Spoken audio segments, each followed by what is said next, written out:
नमस्ते. तुम्हा सगळ्यांनाच माहित असेल निक्की प्रकरणाबद्दल. 26 वर्षाच्या निक्कीला तिच्या नवऱ्याने आणि तिच्या सासूने जिवंत जाळलं आहे आणि तिला मारून टाकलं आहे त्या लोकांनी. म्हणजे मी असा विचार करते की त्यांचं मन काय आहे, ते माणूस आहेत का, आणि त्यांनी जे हे काही प्रकरण केलंय त्याचा परिणाम काय होईल हेही त्यांना कळालं नाही का. म्हणजे एखाद्या त्यांची मुलं आहेत, तिला मुलगा आहे मुलगी आहे असं म्हटलं जातंय, आणि आपल्या मुलांना आई ही काय असते अशा माणसांना कळतच नाही का. म्हणजे जे तू तुझ्या आईचं ऐकून केलंस ना, तुझ्या बायकोला जे जिवंत तू जाळलं आहेस ते तुझ्या आईच्या ऐकण्यावरून केलंस आहे, बरोबर आहे. मग तू तुझ्या मुलांना तिच्या आईपासून कसं काय दूर करू शकतोस.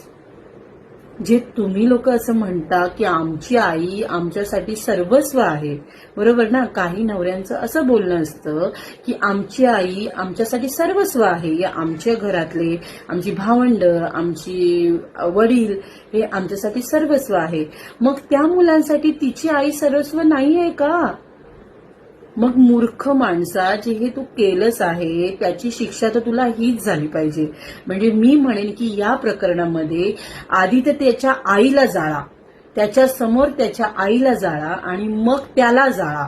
त्याचे एक एक अवयव एक एक पार्ट शरीराचे जाळा आणि त्याला महसूस करून द्या. त्याला एक त्या दिवसाची आठवण झाली पाहिजे. त्या मुलीला त्याने जे जिवंत जाळलं आहे आणि ते त्याच्या स्वतःच्या डोळ्याने जे पाहिलं आहे ना, तिची कळकळ तिची तळमळ त्याला दिसलीच नाही.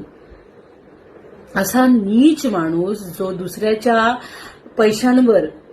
पैशांवर डोळा ठेवून, त्या आपल्या बायकोच्या आईवडिलांच्या पैशांवर डोळा ठेवून, पैशांसाठी जे तुम्ही मूर्खपणा गू खाता, तुम्ही अन्न खाल्लत असतात तर तुम्ही असं वागलतच नसतात.